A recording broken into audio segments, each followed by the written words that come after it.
তো প্রিয় দর্শক বন্ধু, আসলে হয়তো এলাকায় গ্রামগঞ্জে মাঠে ঘাটে আসলে একটা মানুষের পাশে না গেলে বোঝা যায় না যে কতটা কষ্ট আছে। দেখেন আমার দাদির কান্না দেখে আমার কি বলবো, আমার চোখের পানি আমি আটকে রাখতে পারতেছি না। দাদি কান্না করেন না। দাদিমা বাড়ি যাইছে? ওয়ালাইকুম আসসালাম। চলেন ভিতরে চলেন। আসলাম তো আপনাকে দেখতে, এই পাশে দাঁড়ান।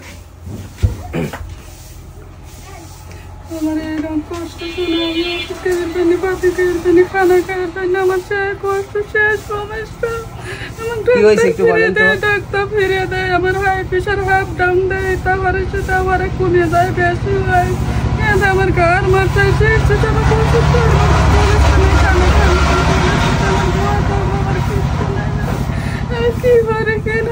আমি পাগল হয়ে গেছে, আমার মাথাটা আমার নষ্ট হয়ে গেছে। আমি গান শুনিনি, সই দেয়নি, আমি কোনোখানে কর্ম হেরে খাবো, আমি তাও পাই না। আমার সে বল বলতে এবার কিছু আমি পরে পরে চাই, আমি চৌকা থাকতে আসো শোনা। কান্না করেন না।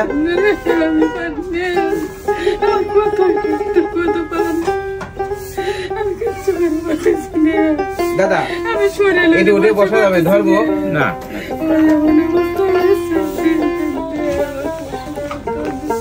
আসলাম তো আপনাদের দেখতে, বসবো না মানে কি হয়েছে? দাদি তো কান্না করতেছে, একটু আমাকে বলেন তো। আমার হাত পা ব্যথা, কাজ করতে পারতেছি না, কি করবো, গড় জল খাইতে পারতেছি না, আমি কি করবো, করার কিছুই নেই, কিছু করেন এটা একটু কি দুই বেলা কি খাবার পারতেছেন?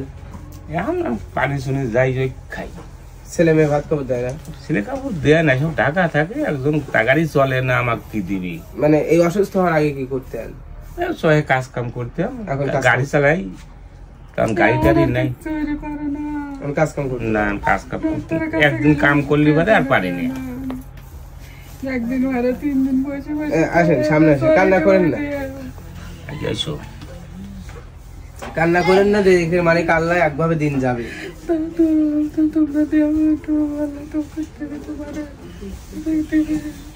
আমি কত কষ্ট করতেছি, সকালে খাইনি, এ পর্যন্ত খাইতে চাইনি, যে কুটাতে ভাত রয়েছে পরে খাবো না, আবার কি খাবো না, আবার কি পারবো না, সে চিনতে পারতেছি, সেই ভাবনা পারতেছি, আমার ক্ষমতা না, করতে করবো যেন ক্ষমতা, কাম না হলে তো কেউ আসতে না, কামড়ে ছয়রাত পড়ে গেছে, আমি কত কামড়ি খাইছি, এখন আর কুচি করে পারতেছি না। মানে এরকম প্রবলেমের মধ্যে কতদিন ধরে এরকম হচ্ছে? দিন ধরে বেশি মাস ধরে লাল হয়েছে, 2-3 মাস ধরে বসে, ডাক্তার পিছিয়ে দিচ্ছে, ডাকা না। মানে কি রোগ হয়েছিলাম? স্ট্রোক করেছিলাম, স্ট্রোক ডাক্তার কয় দেন অ্যাম্বুলেন্স বাসায় চলে যাও, তুমি এখানে রাখোই না, তুমি বড় ডাক্তারের কাছে যাও, বড় ডাক্তারের কাছে কোনে যাবো, হাসপাতালে একটা 15 দিন আসছিলাম, 15 দিন তাইলে ওষুধ কিনবির কায়, একটা দেয়, আর 2টি কিনবির কায়, একটা দেয়, আর 3টি কিনবির কায়, আমি কোথায় পাবো? 2টি স্যালাইন ওরাই দিচ্ছিল, দিয়ে আমি এলা কইলে এখন একটু আপনি সুস্থ হয়েছেন, এখন বাইরে না ওষুধ কিনে খান গা, স্যালাইন লেন গা, এটা লেন গা, সেটা লেন গা, আমার ডেট শেষ, আমার ওষুধ দেওয়া শেষ, আমার এখন আর ওষুধ দেওয়ার আপনি কিনে বিনে খান। নামাজ কালাম পড়বেন, আল্লাহর কাছে দোয়া করবেন, অসুস্থ হয়েছেন ভালো হয়ে যাবেন ইনশাআল্লাহ। আল্লাহ তোকে দিও, তুমি সারার মতন তোকে দিও, তুমি ওষুধ খাওয়ার মতন তোকে দিও আল্লাহ। সকালে খাওয়া দাওয়া করেন নাই? সকালে খাওয়া দাওয়া পানি শুনি খাওয়া দাওয়া করেছি, ওরিলে আর এ পর্যন্ত খাইনি, খালি এত গার মারটাই শেষ করতে, আমার গার বসেন, বসে কথা বলেন, ডাক্তারের কাছে লাও, ডাক্তারের কাছে কি কোনো কিছু নেই, পয়সা নেই, কিছু নেই, কালে কোথায় ফিরে আইছি, ডাক্তারের কাছে চিনি করা হালাইছিলাম, সে চিনি লিবের পারিনি, ওষুধ মষুধ কিচ্ছু দিল না।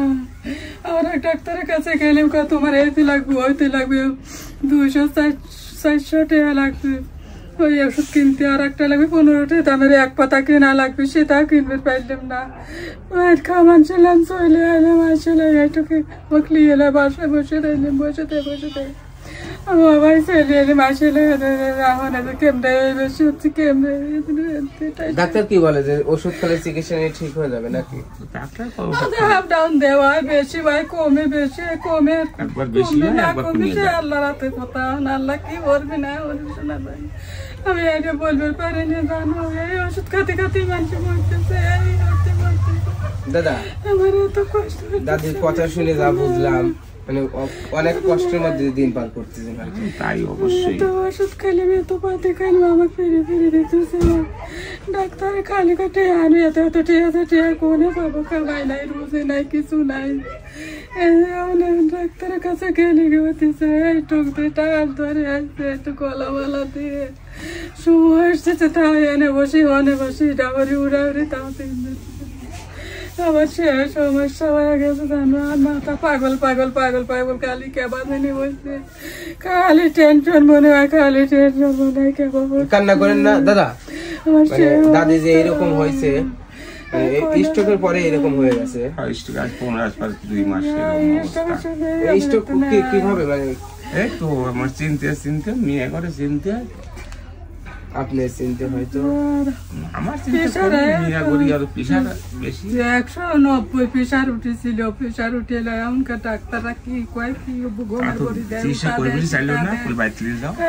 বেশি হয়ে এলাই এদিন বাড়িতে নিয়ে যাও, এখানে চিকিৎসা নেই, বড় ডাক্তারের কাছে নিয়ে যাও, তোমরা এখানে নেও তো, এনে সরাও তো, অন্য জায়গায় চলে যাও তো। সে এইটুকু আবার এই হাসপাতালে এসে 15 দিন আসছিলাম, তা ওই কথাই কয়, তুমি যাও সাথে সাথে স্যালাইন দিল, এমার্জেন্সি ডাক্তারের কাছে স্যালাইন দিছিল, দিয়ে একটু কোনোরা নিয়ে হয়েছে, আবার যে বেশি সেই বেশি তার না, আবার কাল গেছি, আর ওই স্লিপটি আর হেলা দিয়ে আমি অন্যায় হেলা দিচ্ছি, ওই স্লিপ দেখতে পাইল না, কেটা দিল, বলে স্লিপ ছাড়া তোমাকে ওষুধ দেবো না, তুমি দিও না, খুঁজে খুঁজে খুঁজে খুঁজে আসো গা। দাদা দাদা কি যতক্ষণ বাড়িতে থাকে এরকম টেনশনে খালি কান্নাই করে নাকি? আসলে আমার নামাজ কালাম পরে তাও আমার মনের ভিতরে খালি টেনশন, পাগল পাগল হয়ে গেছে ভাই, আমার ওষুধ থাকে আমি খাওয়া করে আমার শরীর দেহ কি হয়ে গেছে, মাথা হয়ে গেছে, তারপরে ঘরে পানি করবি, কোনে বসলাম, কোনে যাইলাম, কোনে যাবো, কোনে কি করবো, কোনে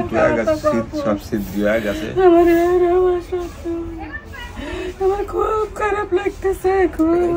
তো প্রিয় দর্শক বন্ধু, আসলে হয়তো এলাকায় গ্রামগঞ্জে মাঠে ঘাটে আসলে একটা মানুষের পাশে না গেলে বোঝা যায় না যে কতটা কষ্ট আছে। দেখেন আমার দাদির কান্না দেখে আমার কি বলবো, আমার চোখের পানি আমি আটকে রাখতে পারতেছি না। দাদি কান্না করেন না, আইসি অবশ্য আইসি আপনাদের কাছে, আপনাদের যেটুকু পারবো করে যাবো, অবশ্যই এরপর আবারও আপনাদের কাছে আসবো, আপনাদের দেখে যাবো, দোয়া করবেন আমার জন্য। তোমার জন্য আল্লাহ দারাজ করে তুমি আমাকে ওষুধ কেনার মতন না জানি, আল্লাহ তোমার হাতে জুতা দেয়, আমি যেন সুস্থ হই, আমি যেন নামাজ কালাম পড়তে পারি, আমি যেন খানা পানা খাবে পারি, আল্লাহ যেন ওষুধ করে। দাদা খাবার দাবার 2 বেলা ঠিক মতন হচ্ছে না, ভালো যাই পারি কোন খাইতেছি, মেয়ে পাশে চাল দিছিল তাই খাইতেছি। তাহলে আমরা আসছি আপনাদের কাছে, তাহলে দেখি আমাদের পক্ষ থেকে আপনাদের কি দিতে পারে, আপনারা থাকেন। টমেটো খাইতেছি, টমেটো খাই, একটু দেয় তো কেমন লাগে।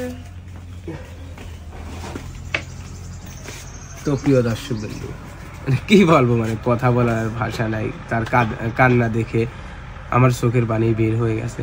অবশ্যই এরা খাইতে পারতেছে না, হয়তো তাদের যদি খাবার কিছু দেই, চাল, আপনার মুড়ি, ময়দা, মানে বাজার সদাই যদি কিছু করে দেয় ওইটাই ভালো হবে। চলুন আমাদের সাথে। তো প্রিয় দর্শক বিন্দু, আমরা বাজার করে চলে আসলাম, কিছু বাজার করে আসি, আসেন দেখি তো তারা আসেন কি। দাদিমা বাড়িতে আইছেন? না বসবো না, এই যে আমার পক্ষ থেকে সামান্য কিছু বাজার।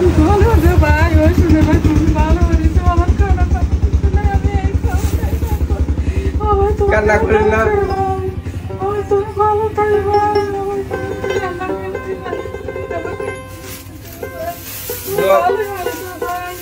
দোয়া করবেন আমার জন্য, আমি যেন আপনাদের আবার আসতে পারি, আপনাদের কাছে আমাদের মানুষের কাছে আসতে পারি।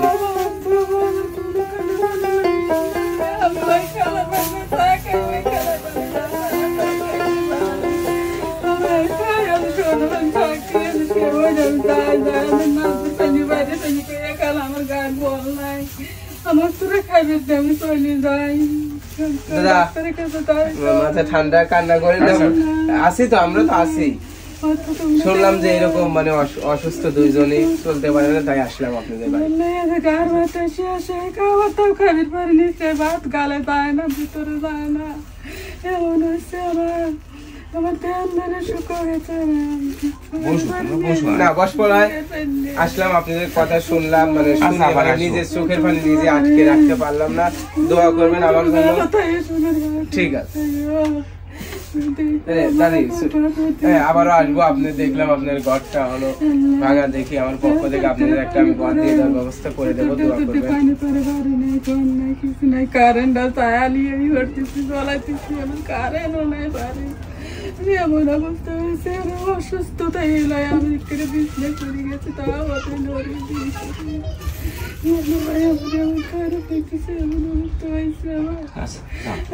ঠিক আছে দাদিমা, যাই। হ্যাঁ দাদা, দোয়া করবেন আমার জন্য, আবারও আসবো। হ্যাঁ আচ্ছা চলে গেলাম।